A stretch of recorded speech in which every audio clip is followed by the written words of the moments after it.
Bonjour à tous, j'espère que vous allez bien. On se retrouve aujourd'hui dans une nouvelle vidéo où on va voir ensemble comment acheter un immeuble de rapport.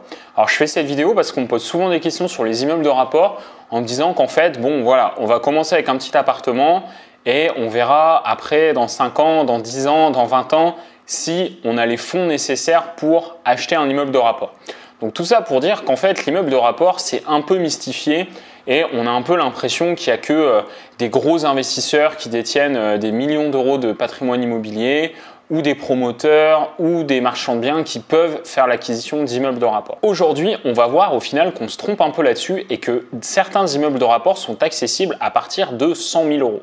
Donc au final, 100 000 euros, on reste dans l'achat d'un appartement, je dirais, classique et au final, c'est pas si inaccessible que ça. Donc on va voir ensemble dans cette vidéo comment faire, comment justement faire l'acquisition d'un immeuble de rapport, les avantages et les inconvénients que peuvent générer l'investissement dans un immeuble de rapport. En attendant, donc pour ceux qui ne me connaissent pas encore, je me présente, donc je m'appelle Florent Letta, je suis investisseur immobilier, j'ai 2 immeubles de rapport composés de 8 appartements qui génèrent aujourd'hui plus de 2 000 euros de revenus positifs donc par mois, donc 2 000 euros de cash flow mensuel donc, que je me suis constitué en 18 mois et ce au final à vie. Donc du coup, voilà pour ce qui concerne, je dirais, ma partie investisseur. Et à côté de ça, je suis également le fondateur et le gérant de l'agence Prudencia Immobilier qui est spécialisée dans la recherche de biens pour des investisseurs. Donc comme ça, vous en savez un petit peu plus pour moi et on va là donc passer au cœur du sujet d'aujourd'hui qui est vraiment l'investissement dans l'immeuble de rapport. Alors pour être totalement transparent avec vous, l'immeuble de rapport, au début, j'y pensais pas forcément. Et pourtant, je viens de vous le dire, donc j'ai fait l'acquisition de 2 immeubles de rapport, je ne vous ai pas parlé d'appartement. Donc, au moment où je me suis formé, au moment où j'ai commencé à me renseigner un petit peu sur l'immobilier, je n'ai bien évidemment pas du tout été sur l'immeuble de rapport, j'étais sur des petits studios. Au début, mon plan, en fait, c'était d'acheter 1, 2, 3, voire 4 petits studios meublés pour faire de la location étudiante. Donc, j'ai envie de dire un investissement hyper classique. Et je me suis rendu compte que là où je voulais investir, je n'avais pas les rentabilités que je voulais, je n'arrivais pas à dégager du cash flow et au final, je n'arrivais pas à l'autofinancement. Donc là, je me suis dit, en fait, ce qu'on me raconte sur Internet, etc., c'est un peu du fake, ça n'existe pas. Et au final, les rentabilités comme ça, c'est juste dans les vidéos YouTube, mais ça n'existe pas. Et là, j'ai commencé à me renseigner justement sur les immeubles de rapport. Et alors là, franchement, là, ça a vraiment changé ma manière de voir l'immobilier, ça a vraiment changé ma manière de voir les choses parce qu'en fait, je me suis rendu compte déjà que dans certaines villes, il y en a des dizaines, voire des centaines en France où vous allez pouvoir faire l'acquisition d'immeubles de rapport entre 100, 150, 200 000 euros. Entre 100 et 200 000 euros, vous allez avoir entre 3 et 6 appartements, à peu près pour vous donner une moyenne.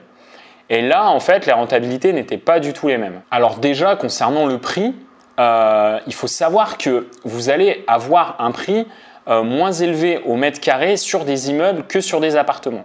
Alors pourquoi cela? Tout simplement parce que vous n'avez pas la même concurrence, on n'est pas sur le marché. Entre acheter un immeuble de rapport et acheter un appartement, on ne va pas se retrouver sur le même marché, on ne va pas se retrouver avec la même concurrence. Et donc ça, c'est intéressant parce que par exemple, un appartement dans une ville où on est à 1 500 euros le mètre carré, on va être sur un immeuble de rapport en fonction de la taille, en fonction de taillant de l'immeuble, en fonction du nombre de lots. On va être par exemple entre 1 100 et 1 300 euros du mètre carré au lieu de 1 500 euros. Donc du coup, en termes de rentabilité, on n'est effectivement plus sur les mêmes logiques et ça, c'est donc hyper intéressant. Alors, quels sont les avantages, selon moi, de l'immeuble de rapport? Alors, les avantages, déjà, c'est en termes, comme je viens de le dire, de concurrence. Vous allez avoir une concurrence qui va être différente. Vous allez avoir certains investisseurs, mais vous allez aussi avoir des gens qui investissent majoritairement dans des petites surfaces qui vont venir visiter des immeubles de rapport, mais en fait, ce n'est pas forcément leur truc et du coup, ils ne vont pas oser se lancer. Tout ça pour dire que la concurrence sur l'immeuble de rapport, elle est quand même beaucoup moins élevée qu'ailleurs. Donc, l'avantage d'investir sur un immeuble de rapport, c'est que généralement, il va y avoir moins de visites, il va y avoir moins d'offres et le vendeur, qu'il soit agent immobilier ou particulier, en fait, il va être plus enclin à la négociation. Vous allez généralement avoir des marges de négociation plus importantes. Forcément, si vous voulez acheter un appart T3 refait à neuf et que vous voulez négocier, que l'appartement il est refait à neuf, il est bien situé, vous allez vous heurter à une concurrence résidence principale et donc des gens qui vont acheter un coup de cœur. Et quand ces gens-là achètent un coup de cœur, en fait, ils s'en fichent un peu de la rentabilité et donc ils ne vont pas négocier le prix. Là, l'avantage, c'est que l'immeuble de rapport, ça se négocie parce que l'immeuble de rapport, par définition, c'est à destination d'investisseurs immobiliers. Et donc ça, c'est hyper intéressant parce qu'en termes de négociation, on va pouvoir aller beaucoup plus loin que si vous achetez justement des appartements, si vous achetez des lots rénovés, retapés, en état quasiment neuf. Un autre avantage de l'investissement dans les immeubles de rapport, c'est le fait que vous n'ayez pas de frais de copropriété. Moi, au début, quand je regardais justement des studios meublés, ce qui me plombait mes rentabilités majoritairement, c'était vraiment les frais de copropriété. C'est-à-dire que, et alors pour les frais de copropriété, on ne va pas entrer dans les détails, mais sachez que généralement, plus les lots, plus les immeubles sont grands, plus les frais de copropriété sont importants parce que plus il y a de charges à payer. Et parfois, généralement, moins c'est bien géré aussi parce que on passe par des syndics professionnels et parfois c'est effectivement pas très bien géré, ce qui fait qu'on arrive à des frais de copropriété de malades qui vont venir plomber votre rentabilité.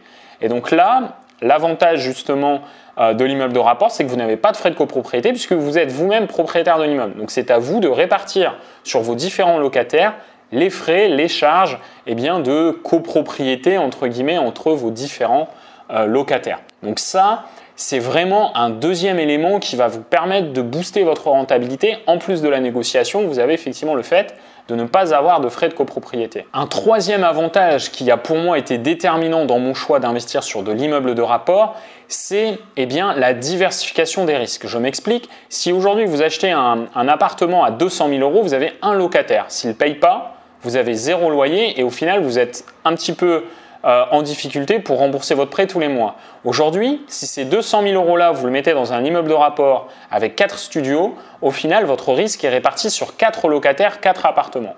Et si vous avez un souci sur un des 4 appartements, au moins les 3 autres sont loués et vous pouvez quand même payer votre prêt. Donc l'avantage pour moi non négligeable de l'immeuble de rapport, c'est également de diversifier les risques. Pour un même montant, au final, vous avez plus de locataires. Par contre, tous ces avantages viennent quand même être contrebalancés par deux choses à prendre en compte. Alors, ce n'est pas deux problèmes, ce n'est pas deux inconvénients, c'est deux choses qu'il va falloir prendre en compte quand vous investissez dans l'immeuble de rapport. La première chose, ce sont les travaux. Parce que oui, on a dit que c'est génial, au final, vous n'avez pas de frais de copropriété. Et ce que font beaucoup de jeunes investisseurs quand ils investissent dans de l'immeuble de rapport, c'est que quand ils calculent leur rentabilité locative, ils ne vont pas prendre en compte l'usure justement du bâtiment, l'usure par exemple des huisseries, des chaudières, de la toiture, l'entretien des communs, ce qui fait que leur rentabilité va être complètement plombée par des frais qu'ils n'auront pas anticipés. Le problème de ça, c'est que si vous n'avez pas de trésorerie de côté, si vous n'avez pas justement mis en place une réserve d'argent, un matelas de sécurité et que vous avez une chaudière qui casse, une chaudière en moyenne c'est 3 000 €. Donc ça tombe cash comme ça.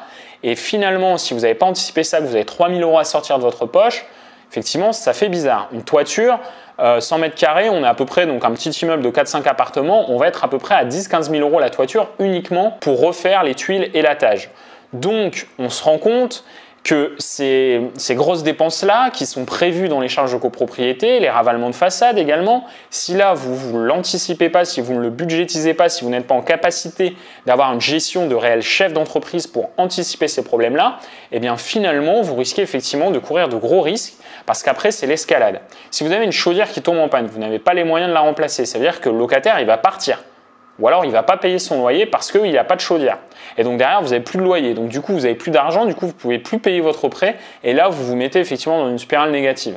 Donc ça, effectivement, c'est quelque chose vraiment à prendre en compte parce que c'est hyper important. Mais quand c'est bien géré, ça nous permet effectivement de faire des choses exceptionnelles. Alors, le deuxième petit bémol qui vient justement avec l'avantage d'avoir plus de locataires et de répartir votre risque, c'est que du coup, en termes de gestion locative, c'est plus important, forcément. Au lieu d'avoir un locataire, si vous en avez 3 ou 4, il va y avoir plus d'entrées-sorties, etc. Ça va engendrer des frais, ça va engendrer aussi du temps.